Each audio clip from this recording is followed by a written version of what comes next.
Welcome to another episode of the Left of Lansing podcast with Pat Johnston. A progressive insight into Michigan's political and cultural world. And of course, an entertaining podcast designed to shine a light on how to make Michigan's political machine work for the people. Now, from the Left of Lansing headquarters, located in his attic, here's the award-winning Pat Johnston.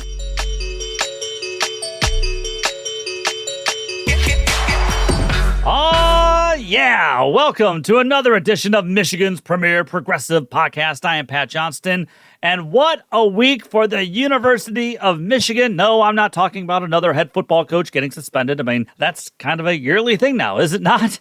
But I'm talking about its president deciding to skedaddle out of Ann Arbor and head down to the white Christian nationalist haven of heat, humidity, hurricanes, and yes, the highest home insurance rates in the country. Now, one might want to study how climate change is destroying Florida, but they have more important things to do down there, like banning books about Black Americans or gay Americans. The important things in life. Yes, Santa Ono announced suddenly last weekend that he's leaving U of M for the University of Florida, and I think I speak for many in the state, and certainly many of the students and faculty there when I say good riddance. Ono was not up to the challenges of the times. And when the University of Michigan is forever viewed as one of the major universities to stand up for freedom of speech like it did during the Vietnam War, Ono acted as if history, or all that history, was fake news. And when the university that prided itself on diversity crawled back into its shell like a little turtle and abruptly ended its DEI programs because it was afraid of the Trump regime, well, the clock was ticking on Santa Ono's tenure. Just because the regime threatened to remove federal research grants, which it was already doing, didn't mean U of M had to get in line with the regime. Again, the regime's already slashing federal funding for universities, including Michigan. So what good did it do, gutting programs designed to help marginalized people receive a chance at getting a decent education? Oh, and of course, there were the many international students targeted by the Trump-Musk regime. And again, there didn't seem to be much of a pushback at all from the university. Then, of course, there was the awful and hideous way that he conducted himself during the Pro-Palestinian anti-genocide protest happening on campus. Because students and faculty decided not to get in line and believe what the extreme right-wing Israeli government was saying, and they instead chose to believe with their own eyes and intellect what was indeed happening in Gaza, Santa Ono and other university officials decided free speech wasn't for pro-Palestinian protesters and that they must crush any kind of anti-Israeli government protesting at all costs. Now, had they been pushing Israeli propaganda, then I guess Santa Ono and the board would have gladly allowed those rallies and encampments to continue. I mean, they probably would have also given out free food and drinks. Let's not forget how both the students and faculty accused the university of targeting anyone who took part in any type of pro-Palestinian protest on campus. And that's led to several former employees to sue the University of Michigan for allegedly firing them for their participation in the protests. So, hey, I have to ask, what happened to free speech? And where were the Christian nationalists / MAGA Republicans rushing in to stand up for the freedom of speech for the pro-Palestinian protesters? I mean, I thought we believed in a free speech world all of a sudden, MAGA. Where were you guys? Where were you? The so-called free speech warriors were nowhere to be found. Yeah. As expected, you guys never cared about freedom of speech. You just wanted to trample the speech of those you disagreed with. Anyway, public protesting has been a hallmark for U of M ever since the Vietnam War. And as we just marked the 50th anniversary ending of that foreign policy disaster, one of the biggest disasters in this nation's history, I think it's important how we can see how far U of M has fallen under Santa Ono's direction. Quite the juxtaposition. Now, those student protesters in the 1960s were correct. Just as the protesters today had the right to point out the injustice that's happening in Gaza. But the university wanted to make an example of those kids and those employees who dare to criticize Israel, a foreign government, by the way, in which the university has invested in. And as Michigan advances, Kyle Davidson noted in a recent story, the university has divested in other questionable entities in the past, like tobacco, like South Africa in the 1980s, and yes, Russia in 2022 as it tried to occupy Ukraine. So those demands from pro-Palestinian students of divestment, that didn't just happen out of thin air.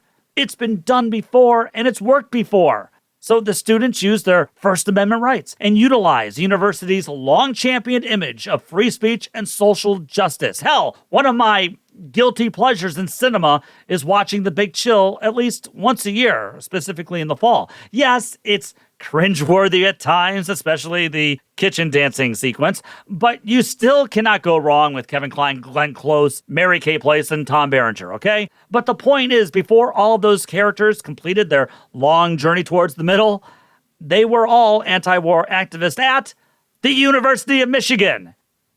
But Santa Ono wanted to squash that image when he and the university called on police to destroy the encampments and to arrest students. And arrest students, they did, 7 of them to be exact, for supposedly trespassing and resisting and or obstructing a police officer. Now, the most surprising and disappointing aspect of the whole event was when Democratic Michigan Attorney General Dana Nessel decided to press on with the charges. And Nessel is a UofM grad, by the way.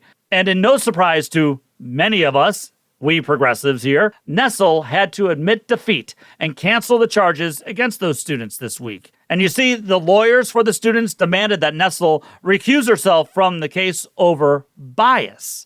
Now you're asking yourself, what kind of bias? Well, The Guardian reported last fall on Nessel's political ties with those who criticized Gaza protesters. And Nessel even admitted herself that it didn't help the case at all when the Jewish Federation of Greater Ann Arbor sent a letter to the court in defense of Nessel, and Nessel said that letter led to her to eventually decide to drop the case.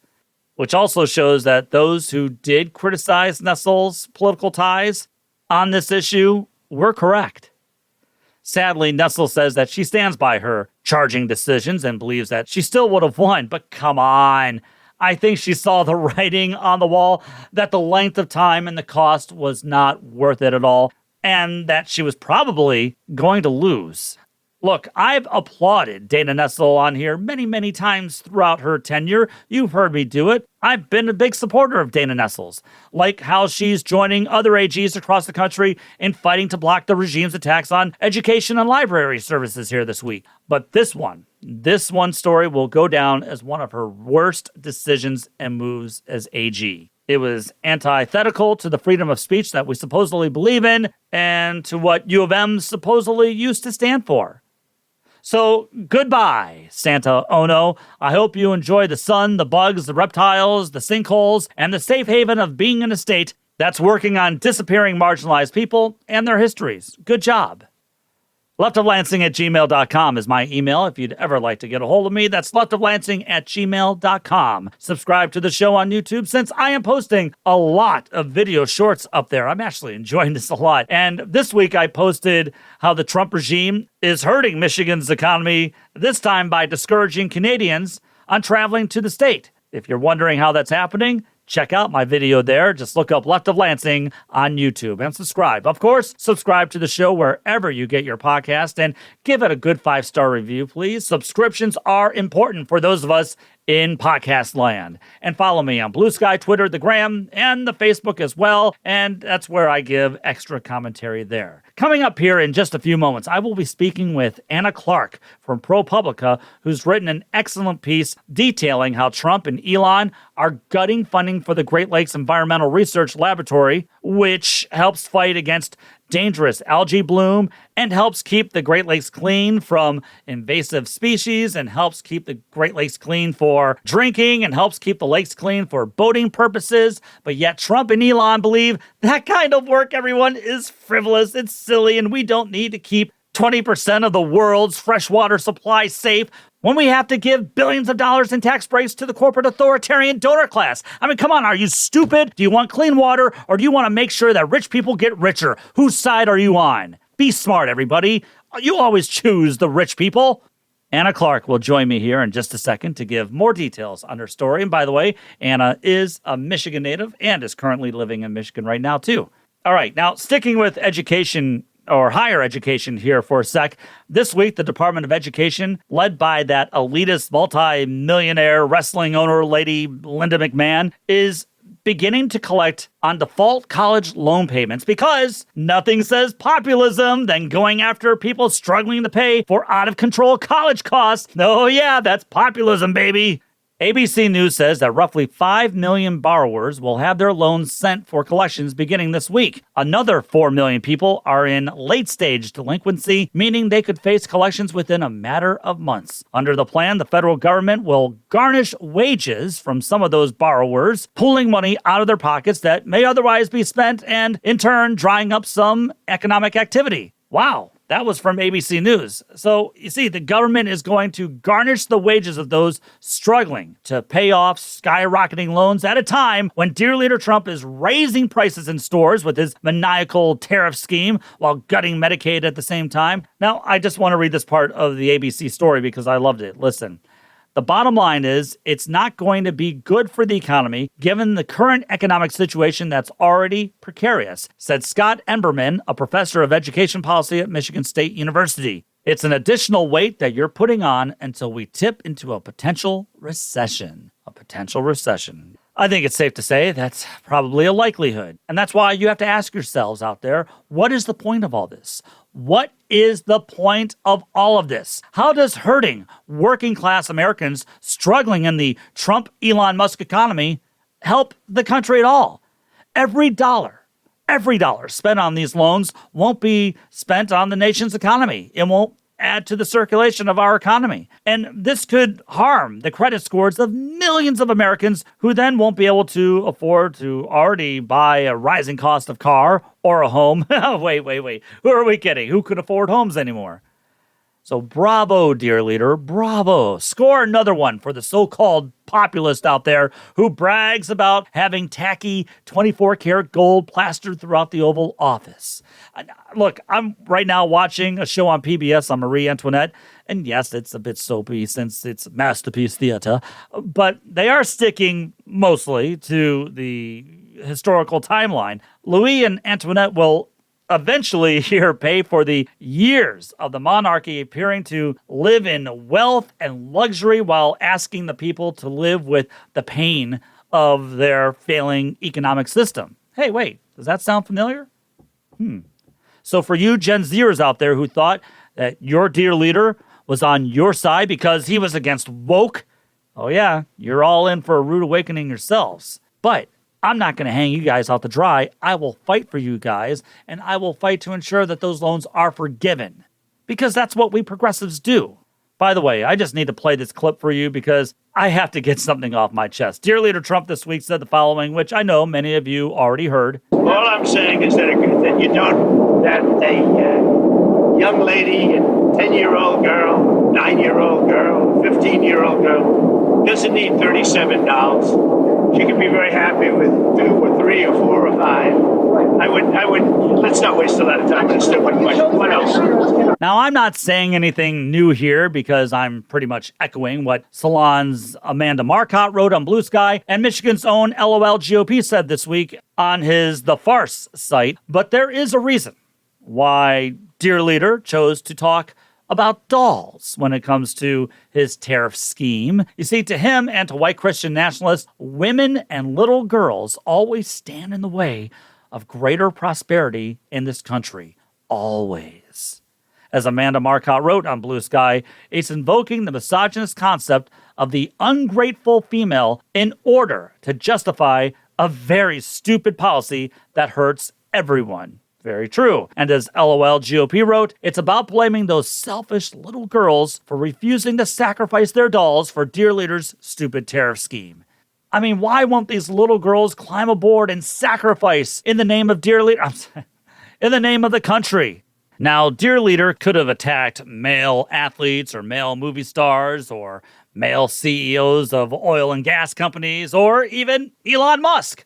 But no, he attacked little girls and their dolls because in the end, it's always about the misogyny. Is it because he thinks some men are that gullible? Well, yeah, actually, sadly, that's true. And for those MAGA Republicans out there saying that we have to sacrifice, why was that not a major messaging plank in his campaign last year? He said we'd be doing better on day one. Where or when did he ever say anything about sacrifice? But now I'm hearing all these MAGA types saying, oh, we've got to sacrifice. Dear leader says sacrifice. Sacrifice we shall do. I mean, come on, people. That's pathetic.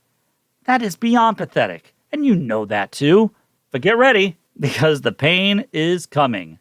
And the people are realizing it, especially in Michigan, as Dear Leader's poll numbers are cratering fast. The latest Epic MRA polling released here by the Detroit Free Press this week reveals that 56% of Michiganders disapprove of Dear Leader's job. All right, that's just over 100 days. That didn't take very long now, did it? But it was predictable. The only issue that he's barely surviving on right now is immigration, with an even 48-48 split on those approving and disapproving, showing once again that he was always vulnerable on that issue. If only the so-called weakling centrist Democrats out there ever wanted to challenge him, ever wanted to fight him on that issue. Instead, they gave him that issue. Anyway, some 58% of Michiganders give Dear Leader a negative rating on the economy. No surprise there, considering how much he's hurting Michigan in just over 100 days. And 52% oppose his tariffs, with 40% approving and the rest unsure. But those numbers will most likely and most certainly change once higher prices surface. Oh, and yes, once we start seeing empty shelves. Republicans, though, according to this poll, remain supportive of Trump, with 84% giving him an overall positive job performance rating. 84% still. That's amazing. That means Republicans like Congressman John James, who's running for governor, is all for the tariffs and is all for the gutting of essential services by elitist tech bros like Elon Musk. Good for you, John James. Which also means that Congressman Tom Barrett in Alyssa Slotkin's old district approves of Dear Leader's performance, and maybe that's why he continues to ignore his constituents as he works behind the closed doors with Republicans to cut Medicaid for thousands and thousands of Michiganders. Which means that MAGA Republican Lisa McClain is all about Dear Leader's policies. House Republicans continue to work to codify President Trump and the American people's agenda. We will codify President Trump's executive order renaming the Gulf of America. The American people are footing the bill to protect and secure the Gulf of America. It's only right that it's named appropriately. I don't know if there is a worse person in Congress right now. I mean, she really does give Marjorie Taylor Greene a run for her money, but that's who Lisa McClain is.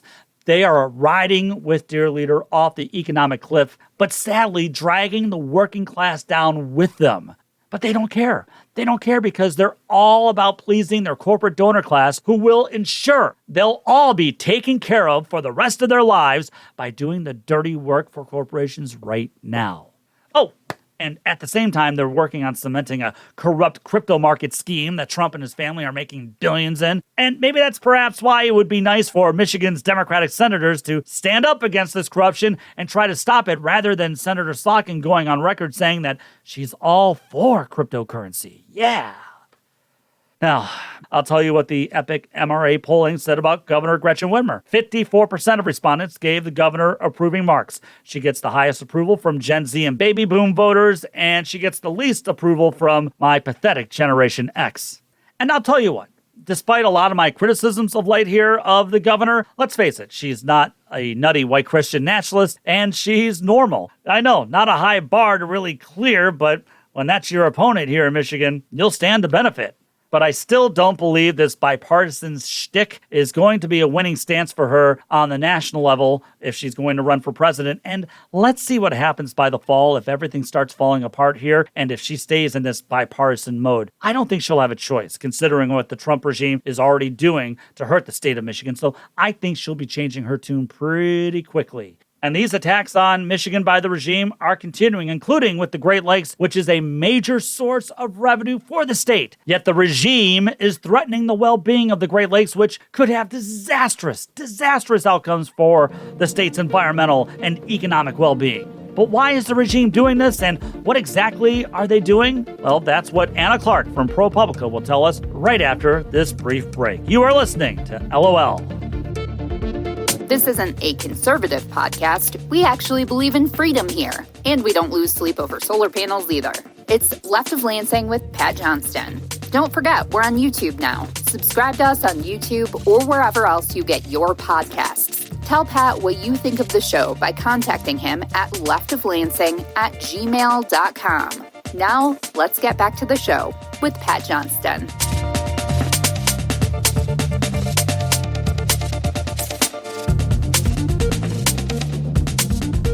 Well, as I've documented on here weekly, including in the Monday Musings and the Friday Shorts, the Trump regime led by Elon Musk is busy gutting essential governmental departments and social services that help the working class while funneling more money back towards the corporate donor base. And one area where Trump and Musk are attacking is spending on clean energy and also on the environment. And they've been busy in these first 100 plus days decimating essential programs and services towards the scientific community. And we're seeing how that's already affecting us here in Michigan and the Great Lakes that surround us. Trump and Elon have taken a sledgehammer so far to the Great Lakes Environmental Research Laboratory that keeps an eye on the ever-changing environmental and ecosystem changes that threaten the Great Lakes due to climate change. Now, the work done by many scientists and researchers has exponentially benefited states like Michigan and Ohio, for example, by helping keeping the Great Lakes clean and healthy. But despite that kind of record, the attacks by Trump and his people on climate change research continues and could put Michigan in peril and the Great Lakes in peril. Anna Clark is a reporter with ProPublica, whose story titled "Millions of People Depend on the Great Lakes Water Supply. Trump Decimated the Lab Protecting It," gives a thorough account of what the lab has done here through the years and what's been cut by Trump and Musk and the potential fallout for the entire Great Lakes region by these moves. Anna, thanks so much for stopping by here on Left of Lansing this week to talk a few minutes about this incredibly important story. I appreciate it. I appreciate you having me. Thank you so much. First of all, are you in Michigan? I am. I am in Detroit, and I come from southwest of Michigan, so I visit family there a lot. Have you always lived in Michigan? I forget. I have, except for a couple of years that I lived in Boston, but I went from St. Joe to Ann Arbor, brief waylay out east, and I've been in Detroit since 2007. Okay, so you know so much of what's happening here, and that's why I wanted to have you on. So before we talk about the devastating actions taken by Trump and Elon Musk, can you first tell everyone what the Great Lakes Environmental Research Laboratory does and why states surrounding the Great Lakes depend on it so much? Sure. So the lab, which is sometimes called GLERL for its acronym, is one of a handful of NOAA research labs around the country. And that means that they do not just long-term research about a very particular ecosystem, but they do operational research. They track things that are happening right now in the Great Lakes and provide the real-time and near real-time data that are widely used by drinking water systems, the U.S. Coast Guard, the shipping industry, fisheries, recreational industries, shoreline communities like the ones I grew up on that rely a lot on tourism. All of us who have some meaningful connection to the Great Lakes have benefited from how they track the way the water works, the ice cover, the depths, all the way things are changing. And most pressingly for many of us, also concerns that affect the water, like the toxic algae blooms that recur year after year and can be real dangers to both people and animals. And do they also examine or follow invasive species as well? Yes. Yes, they do. And and so they do this in a lot of ways. They send out data buoys. They do their own water sampling out on boats. They have sensors. They have camera. The data they use too is also not just relied upon by those of us in the Great Lakes region, but it informs weather reporting. It informs a lot of the ways folks in other watery communities, understand what's happening in their ecosystem. So they have a Ann Arbor headquarters. They also have a presence up in Muskegon. They also have kind of a cooperative institute at the University of Michigan, fully NOAA funded, that kind of is embedded with the lab. And together they've been a team for about many decades now. So they've built up a history of data so that we understand more about what's happening with the Great Lakes, what's changing, what we need to be paying attention to, what concerns are coming up. And they also do a lot of research to help us make sure that we can protect ourselves and protect the lakes for for generations to come. I mean, it seems like in a way, I mean, this is the kind of work that I would say many Michiganders and of course elsewhere along the Great Lakes and other states that maybe people don't know about a whole lot or that maybe just things that people take for granted. Well, I mean, what's interesting is that they have been, for many of us, their work might have been like behind the scenes, but it's their data is, I talked to some of the folks who have worked with the lab and they say that especially during the peak field season, the warm weather months, they put out information at usually regular times. And I was told that if they're even just a touch late, they tend to get like tons of emails and messages being like, where is it? Where is it? Because there's a lot of folks who really depend on really immediate information so that they can make decisions to help make sure that all of us are safe. And they collaborate a lot with their counterpart researchers in Canada too, right? We have like a very unique situation here in that we have like a sort of transnational agreements to try to make sure that these lakes are healthy. And yes, they oftentimes behind the scenes, I wouldn't be surprised if there's a lot of folks who've never heard of them, but it is real life and death information that they are working on every day. Precisely. Then can you explain how Trump and Elon Musk's moves to cut funding to, and I think you mentioned it already, I think you said NOAA, but just for everybody, I just want to say National Oceanic and Atmospheric Administration, because I believe that's what GLERL is. It's under that, right? Yes, okay. Exactly. And thank you for spelling that out. That's right. I just want to make sure. Can you just talk about how these cuts are already hitting the research being done at the lab here since they got back in office? And also, can you talk about those who've worked at the lab and how they're being affected? Yes. So what's interesting is that the work that this lab has been doing has historically been pretty uncontroversial, has a lot of bipartisan support. It's funded by one of its major revenue streams is through something called the Great Lakes Restoration Initiative, which has people from both sides of the aisle long supporting it, including the former senator from Ohio that's now our vice president. If there's one thing, I'm sure a lot of your listeners know, if there's one thing that pretty much everybody in Michigan can agree on is that the Great Lakes are awesome and we want to keep them well and healthy. And they haven't usually been like kind of caught in real crossfires with turns in administrations, and including the first Trump term, even though there might be things that they need to address. But this has been a unique situation over the last few months where they have been really gutted by a number of different fronts. And that includes a huge loss of staff, about 35% of their workers over the last 2 months, many of them caught up in the widespread firings of probationary federal workers. A lot of the probationary workers at GLERL had actually been there working on this team for a very long time, but they had just gotten like promotions or a new position, and therefore they were vulnerable to this. And so they're just gone, including some of the like key experts on toxic algal blooms that do a lot of like really critical work to make sure that our drinking water is safe. They also had a lot of what somebody described to me as encouraged resignations, fork in the road offer through that had kind of been spearheaded by DOJ, as well as early retirements and voluntary separations and things like that. On top of that, they've also been hit by exceptionally strict spending and travel limits that have really hindered their ability to just get basic lab supplies like containers and filters, or even for a while there to like even get to the shore of Lake Erie. I heard about challenges for a while and even like getting kind of contracts with boat captains and crews. There's new approvals for kind of contracts. All of this has like kind of come together through capacity, through ever tighter restrictions, delayed funding that had been already obligated to the partner research institute at UofM that also provides critical resources to the team that is now potentially facing layoffs. All of this has led to what people told me is very serious concerns about their ability to protect the public from toxic algal blooms this year. We're right around the corner when that becomes like a presence on the lakes.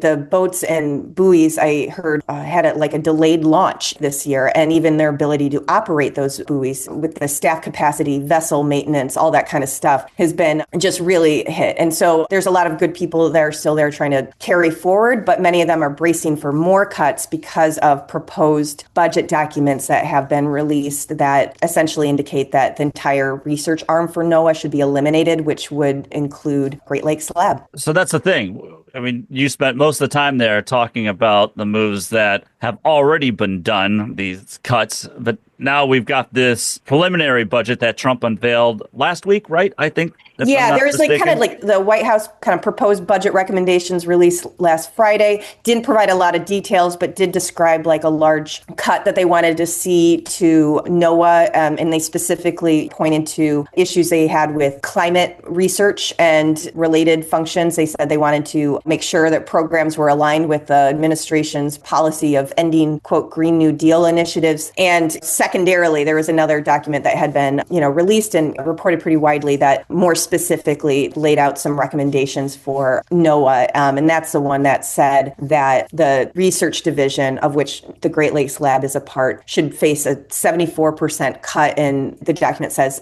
eliminated as a line office. As you said, it's all preliminary. Who knows what will actually happen? But given what's already happened to date, has people feeling very nervous about where things go from here. I'm not trying to ask you to be a mind reader, but with the people that you got to interview who worked at the lab, were they prepared for such moves right after last year's election, or did you get the sense that this may have caught some of them off guard? It is an interesting question because, many of them have worked there for a long time. They had worked there through turns in administrations. They had worked there during the first Trump term. They had some familiarity with what adjustments that you would ordinarily make with that kind of thing. I certainly can't speak for everybody, but there was one person I talked to who was one of the people caught in the firings who had been there for many years. And they said that they had sort of taken some solace in the idea that NOAA and the Great Lakes research more broadly has had a lot of very strong bipartisan support. And even though there had been all these recommendations in Project 2025 to dismantle it, to break it up, all this stuff, they thought they would be bolstered by the fact that there had been such widespread support for the work that they do. And because it affects so many industries, commerce, all that, I think in the end, they were pretty surprised with how things turned out and how quickly it all happened, too. I mean, that first wave of firings, a month plus, that just scarcely a month after the inauguration. And about a month after the person who's the head of the department of which NOAA is under had said that they did not agree with the idea of breaking up NOAA at their confirmation hearing. So the scale of what's happening has been pretty staggering for a lot of people. Was that Commerce Secretary Howard Lutnick? Is that who? Yes, I was. Yes, exactly. He was at his confirmation hearing in late January. He was asked about NOAA, and he was asked about the proposal in the recommendations in Project 2025 that had a lot of skepticism of it. And he said point blank, no, he did not agree with the idea of breaking up NOAA, that he supported its work. And then a month later, the first wave of probationary firings hits the Great Lakes Lab and other entities, and folks are left scrambling with the new spending limits just as they're trying to make arrangements for the field season. Interesting. And I remember how big the news was for this region when the Great Lakes Restoration Initiative passed a while ago. Mm-hmm. And you mentioned in your story how the U.S. Senate voted to reauthorize it, I think, last year, but the House, they didn't really take any action, and not much has changed since. Is what we're seeing by the cuts to NOAA and to the Great Lakes Lab and the proposal to further cut the agency, along with this lack of movement on the Restoration Initiative, is this all part of this anti-environmental language that was kind of plain for all of us to read, as you mentioned, in the Heritage Foundation's Project 2025? I am still trying to get my head a little bit around the wider picture about how the Great Lakes entities, certainly this NOAA lab, but not just. There's also an EPA lab in Duluth that's been facing some challenges. And like you said, that Great Lakes Restoration Initiative that had been reauthorized a number of times didn't quite get across the finish line last year in the House. It has been reintroduced again bipartisan. I'm not sure where that will go. If it doesn't get reauthorized, it would at a certain point expire. And even the version that passed the Senate last year, it had dropped the part of the reauthorization that would have not just extended the funding, but given a needed increase.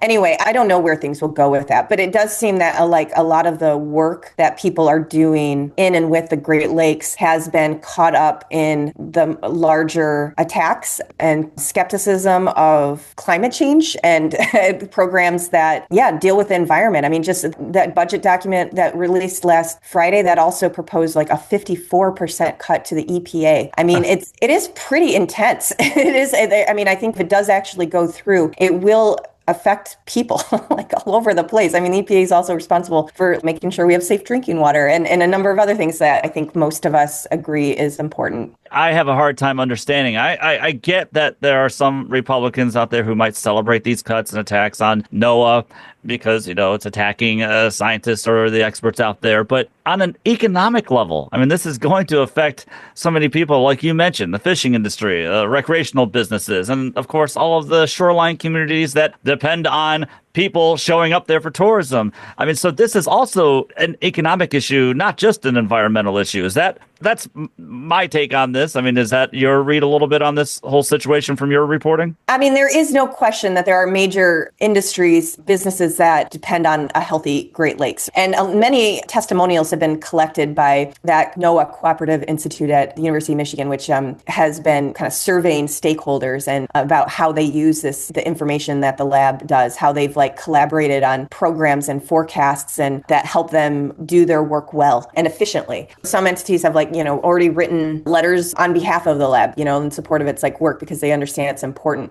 And it is interesting to, that business case for the work they do is interesting, when set alongside with how, as you said, kind of the rationale of a lot of the critiques of it has been, so far as I've heard, on the idea that a lot of these regulations and bureaucracies and such are either unnecessary or hindering American enterprise in various ways. Of course, that's not a new tension, not a new debate that we're having, but I have heard a lot of people just express a lot of concern about how even if there's a kind of a turn and a reinvestment in all these things at some point, an attempt to kind of rebuild, what has been dismantled, they have concern about that's not something you can do on a dime. People who got lost their jobs will go to different careers. The pipeline of Great Lakes scientists is interrupted. People don't go into these jobs or don't even envision the possibility of it. There's gaps in research and data. It's just not something that can be repaired with an executive order and a new administration, for example. My last question here, Anna, and thanks again for all your time. Is this another part of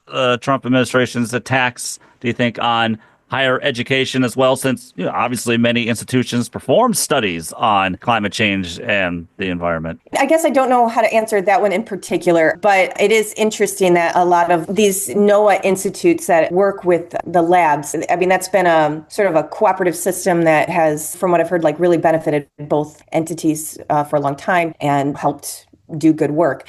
Those institutes, too, are under threat. I already mentioned that funds are already delayed. There's another institute that had pretty massive cuts. There's the proposal that would eliminate them entirely. They're in that odd hybrid place of being both connected to a university and connected to NOAA. And on both those sides, there's clearly a lot of precariousness and uncertainty coming at them. And in the midst of that, they need to kind of manage that, while also trying to just do the literal day-to-day work that needs to be done each day to make sure that our water is safe and well for all of us. And that's put them in a tough position. Absolutely. ProPublica reporter Anna Clark. The story is millions of people depend on the Great Lakes water supply. Trump decimated the lab protecting it. And she's also author of The Poison City, Flint's Water, and the American Urban Tragedy. If you guys have not read that yet, please do. And I will make sure to put links to your stories and also to your book as well, in case people have not read that masterpiece yet. But listen, thank you so much for being on. I appreciate it. And thanks so much for covering this very important story that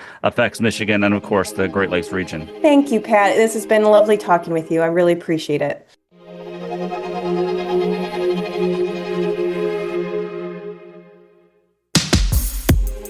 It's progressivism with passion. It's the Left of Lansing podcast, where Pat shines a light on Michigan's progressive movement. Contact Pat at leftoflansing@gmail.com.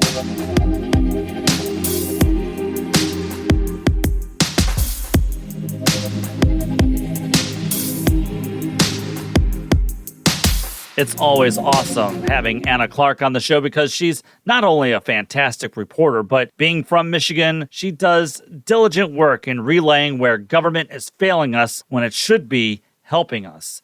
Like with how the Trump and Elon Musk regime is cutting essential funding to protect our Great Lakes. And for what?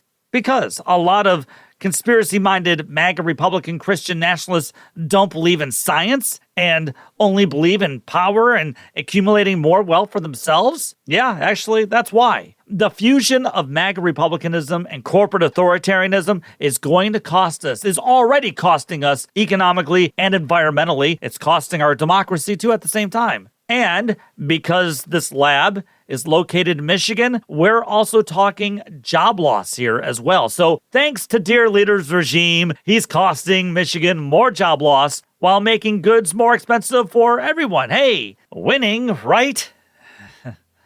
I'll provide links to Anna Clark's story, and like I said, I'll provide a link to her book about the Flint water crisis that happened under Republican Governor Rick Snyder's watch, and that book is called The Poison City. Time now for the Left of Lansing Last Call. Let's stick with some environmental and economic talk here in Michigan. You know, one of the best parts of the Michigan Clean and Renewable Energy and Waste Reduction Act, which Democrats passed back in 2023, was the part where the state could override an extreme MAGA right-wing local government's move to block local farmers from leasing their lands to be used for large renewable energy projects. And this law allows farmers to use their own land for solar farms or wind farms, and thereby it allows them to make some much-needed money so they can keep their land. So that means it's about property rights, which Democrats fought to have for farmers, while the so-called populists in the MAGA Michigan Republican Party fought to take away that right for farmers.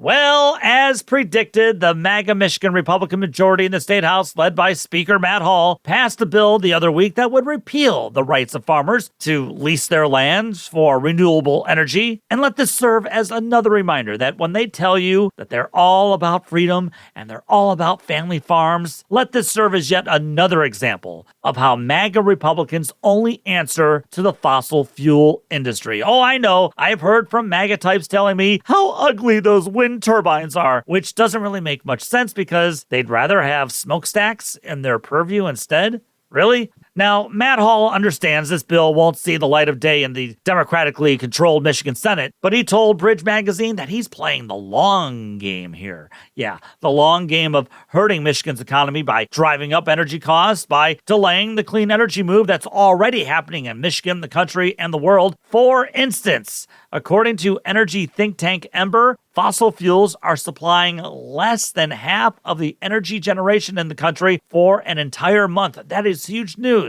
And why? Why is this happening? Renewable energy is expanding quickly across the country, and as oilprice.com reports, wind and solar are now mainstream technologies supported by state mandates, federal tax incentives, and falling costs. Wind generation alone grew by 12% in March year over year, and solar jumped a remarkable 37%. I mean, that's huge.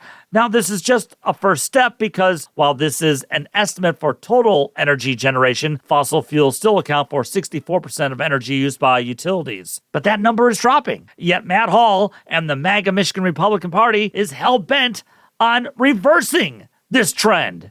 And why? Why are they doing this? Well, why else? Oil and gas donors, of course, always follow the money. MAGA Republicans care more about the lobbyists than they care about Michigan's farmers. But hey, what else is new?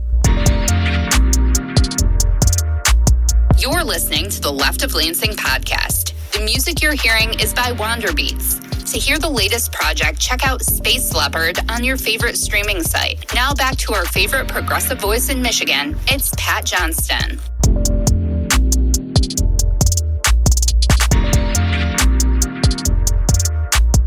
Well, that's going to do it for this edition of The Left of Lansing. Special thanks again to Anna Clark from ProPublica for joining the show here this week. Next week, a good friend from the past who used to have her own Michigan political podcast show will be joining me, so stay tuned for that one. I'm looking forward to it. Also, I wanted to give a quick shout out to some of the good people in Gratiot County who spent some time on Monday afternoon demonstrating against the Trump regime and the billionaire corporate authoritarian takeover that's happening in our country. I mean, I think there were like around 20 or 30 of them, and they were just on one of the main roads in Alma, which I have to tell everyone isn't necessarily a progressive haven in the state. But here with these good Americans out there carrying signs and being a presence for those who are against the direction our country is going. And they're letting everyone know that you're not alone, even in red counties like mine in Gratiot County. And if that epic MRA polling is correct, you are the majority in disapproving in what Trump, Elon, and the MAGA Republican Party is doing to this country.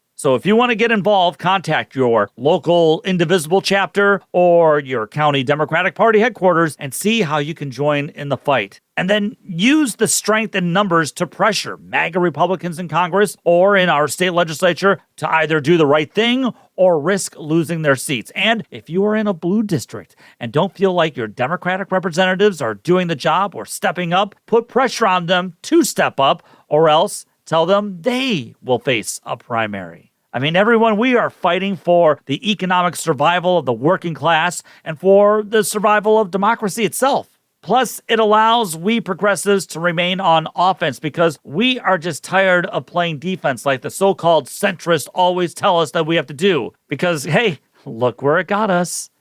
So until next time, remember, take the battle to them. Thank you, Michigan. The Left of Lansing podcast was produced by Pat Johnston, written by Pat Johnston, researched by Pat Johnston, edited by Pat Johnston, and hosted by, yes, Pat Johnston. Technical assistance by Dr. Heather. And thanks to our good friend Kirsten for the awesome podcast logo. Remember to visit leftoflansing.com for more news and information. Thanks again for listening to the Left of Lansing podcast.